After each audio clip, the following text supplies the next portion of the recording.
আসসালামু আলাইকুম দর্শক, খুবই মর্মান্তিক খবর, অমানবিক একটি চিত্র আপনাদের সামনে তুলে ধরছি। গণমাধ্যমে প্রকাশ হয়েছে। এই খবরের মধ্য দিয়ে বুঝতে পারবেন যে ইসরায়েল বাহিনী যে কি পরিমাণ নৃশংসতা চালিয়েছে গাজায়। তার শিরোনাম হচ্ছে আল জাজিরায় রিপোর্ট করেছে। আল জাজিরা, গাজায় গণকবর, কারো হাত বাঁধা, কারো মস্তক বিচ্ছিন্ন। এবং এই রিপোর্টে ধারণা করা হচ্ছে যে কিভাবে একটা গণকবরে 500 মানুষকে যে মারা হয়েছে, উদ্ধার করা হয়েছে, বুলডোজার দিয়ে এই কবর খুঁড়ে বের করা হয়েছে এই মৃতদেহগুলো। সেখানে যেভাবে তাদেরকে মারা হয়েছে সেগুলো যদি পরীক্ষা নিরীক্ষা দিয়ে যদি উপযুক্ত প্রমাণ সাপেক্ষে যদি সামনে আনা যায়, তাহলে ইসরায়েলের বিরুদ্ধে যে যুদ্ধাপরাধ এবং মানবতা বিরোধী যে আন্তর্জাতিক আইন তা পুরোপুরি বলবৎ হবে।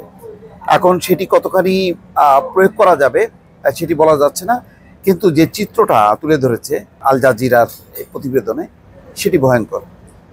এখানে বলা হচ্ছে গাজায় 3টি হাসপাতাল অবরুদ্ধ করে ইসরায়েলি বাহিনী অভিযান চালানোর কয়েক মাস পর এগুলোর চারপাশে গণকবরের সন্ধান করে চলেছেন ফিলিস্তিনের জরুরি সেবা বিভাগের কর্মীরা। এবং এই 3টি হাসপাতালকে ইসরায়েল মনে করে যে এটা হচ্ছে হামাসের হেডকোয়ার্টার, এখান থেকে কার্যক্রম চালানো হয়, এমন একটি কথা সামনে এনে তার উপরে অভিযান চালানো হয়। তারা বলছে যে ফিলিস্তিনের স্বাধীনতাকামী সংগঠন হামাসের কমান্ড সেন্টার হিসেবে এসব হাসপাতাল ব্যবহৃত হতো বলে দাবি ইসরায়েলের।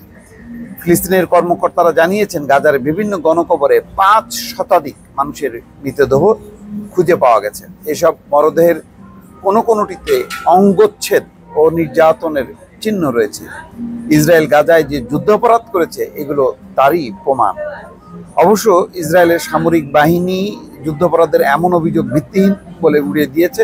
তারা বলেছে হামাস ও ইসরায়েলি সেনাদের মধ্যে ওইসব এলাকায় লড়াইয়ে নিহত হয়েছিলেন এসব ব্যক্তি, পরে ফিলিস্তিনিরা তাদের দাফন করে। এই নিয়ে সত্য উদ্ঘাটন ও দোষী ব্যক্তিদের জবাবদিহির আওতায় আনতে নিরপেক্ষ তদন্তের আহ্বান জানিয়েছে জাতিসংঘ, যুক্তরাষ্ট্র ও ইউরোপীয় ইউনিয়ন।